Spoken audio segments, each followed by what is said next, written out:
But para sa akin, kapag tulog si baby, dun ka matulog. And yung mga household chores, good morning! This is a day in our life with our 38-day-old baby. Every day is a mix of cuddles, playtime, feedings, and little surprises. So, darin ko na lang kayo sa journey na. Bale, 5 weeks and 3 days ngayon si Isla. I think 4 more days bago siya naka-sleep through the night. Usually, yung schedule namin before siya mag-sleep through the night is nagigising siya sa gabi na 2 to 3 hours. So, let's say, nagising siya ng 2 a.m., then makakatulog na naman siya. Then, ang gising niya is 6 a.m., tapos makakatulog na naman siya ng 7, tapos gigising na naman siya ng 10 a.m., tapos makakatulog na naman siya ng 2 p.m. Itong video na to is nag-start kami by around 1 p.m. So, naghihintay na lang ako ng nap time niya ng around 2 o'clock. Hindi naman ako strict sa time, especially hindi naman ako working mom. Kaya para sa akin, hindi ako strict sa time na at 6 a.m. kailangan gising na siya, at 9 p.m. kailangan tulog na siya, or at 5 p.m. kailangan dumede na siya or so. During her newborn stage, talaga inalam ko yung schedule niya and making sure na in sync yung rhythm namin pareho. Paano ko yung ginawa is, natutulog ako kapag tulog siya. Gumagawa ako ng mga household chores kapag gising siya, at binibigyan ko siya ng sarili niyang activity. Katulad nito, nasa swing siya habang nagtutupi ako ng damit. Tapos, ginawa ko lang consistent yung mga activity namin. Every time na magtutupi ako ng damit, nilalagay ko siya sa swing. Para alam niya na, swing time ko.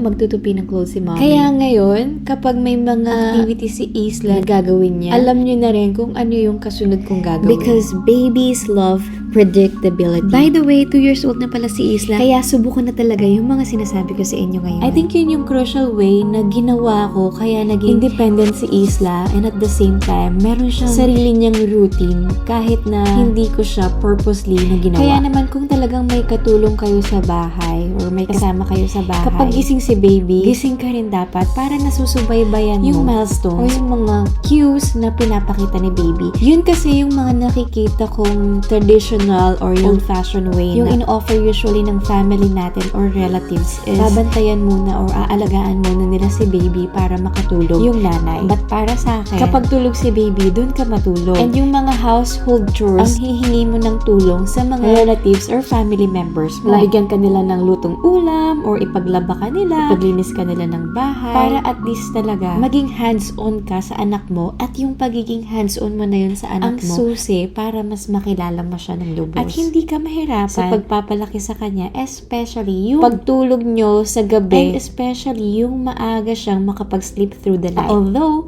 isa pa lang naman ang baby ko and every baby is different, so ito lang naman is base sa naging experience ko with Isla na nag-work sa aming dalawa. At hindi porke naging hands-on ka sa first month ni baby is okay ka na. Ang experience ko kay Isla, every month nag-iiba siya ng pattern ng kanyang routine. Kaya kapag na-miss mo yung mga ilang days or weeks na hindi ka tutok sa kanya, mangangapa ka ulit from scratch. Kung hindi man from scratch is mangangapa ka pa rin. Pagdating sa activity naman is highly recommended ko yung mag-invest kayo sa mga high contrast books or mag-print kayo ng mga black and white flashcards. Kasi yung mga black and white at gray, yun yung unang mga nakikita ni baby or yung mga unang naaaninag niya. And then later on, mga 3 to 6 months is makakakita na sila ng red hanggang sa palawak ng palawak na yung kanilang nakikita. Katulad ngayong sa video na to na si Isla talagang tutok na tutok sa kanyang gray star. Kasi gray, kasi yun yung kulay na nakikita niya sa age na to. Ito rin kasi yung time na nakaka-recognize na sila ng shapes and contrast, kaya ito yung mga nakakawalang pagod na nakikita natin yung curiosity nila habang nag-grow sila. Ito yung pakiramdam kong pakonsuelo nila sa atin sa lahat ng mga sacrifices natin para sa kanilang development.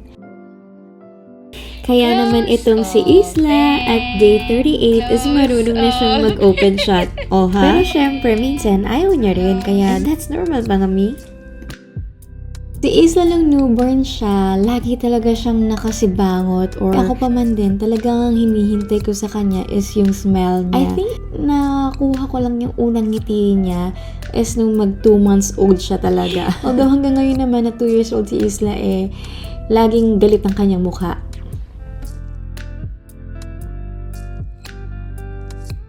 Nga pala, isa pala tong indication yung ginagawa niya sa tongue niya na to na gusto niya ng dumede kasi malapit na siyang mag-nap ng time na to. Kaya kung mamimiss natin tong hunger cue na yun to, yun ang nagiging reason kung bakit hindi na natin maintindihan yung mga iyak ng bata. Magsisimula yan sa hunger cue, tired, sleepy Q, hanggang sa maghalo-halo na. Kaya kapag binigyan mo na siya ng dede, ayaw niya ng dumede.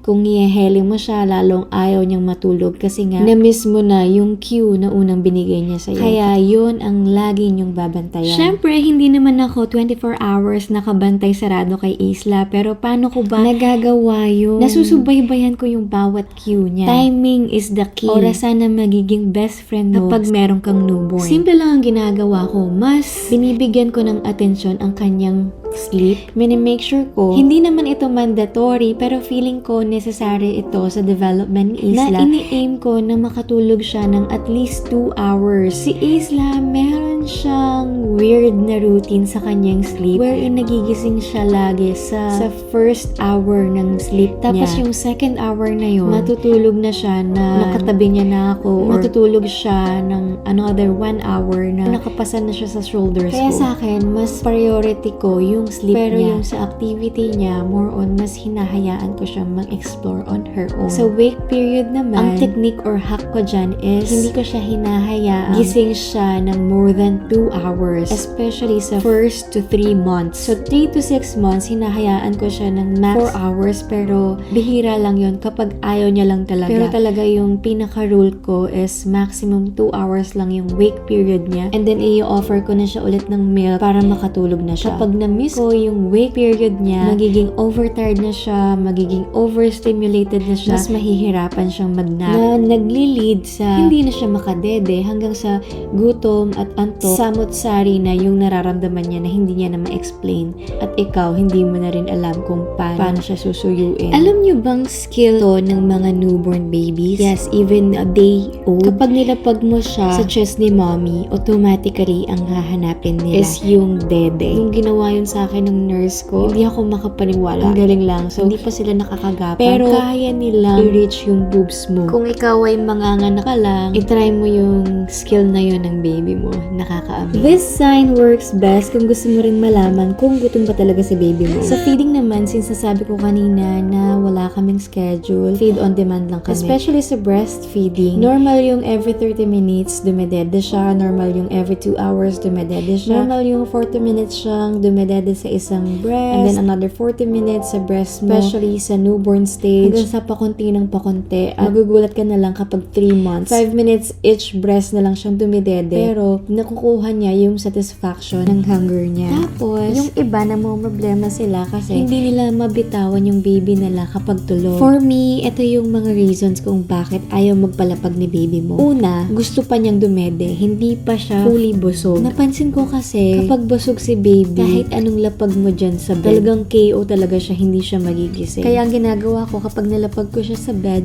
at nagising siya, babalik lang kami sa feeding hanggang sa makatulog siya ulit. Kung nagising na naman, mag-step 2 ako, which is ipapa-burp ko siya kasi baka merong naiwang gas sa tiyan niya or gusto niyang umutot. After nun, hanggang sa makatulog na siya. Pangalawang reason naman is masyado na siyang nagstay ng matagal sa shoulder mo. Naging at home na siya sa warmth ng katawan mo. Kaya nung nilapag mo siya, hinanap niya bigla yung init ng katawan mo. Kaya yung iba, mas gusto nilang ilapag si baby kapag patulog-tulog pa lang sila. Malapit pa lang silang matulog, or yung kakatulog pa lang talaga nila. Pangatlo nga is yung kailangan nilang mag-burp. Ako, minimake sure ko na every feed talagang nagbe-burp si baby kasi napakalaking tulong. Naiwas cranky siya, iwas hindi siya makatulog. So, I guess nasabi ko na lahat ng mga gusto kong sabihin sa inyo. Tandaan nyo na lang na every day with a newborn is unpredictable. Pero it's also full of so much love and learning. Some days are exhausting, but these little moments, they make it all worth it. Thank you for spending the day with us. If you're a new parent, let me know what's been the best or funniest part of your journey so far. Huwag mo na rin kalimutang i-follow kami for more baby moments.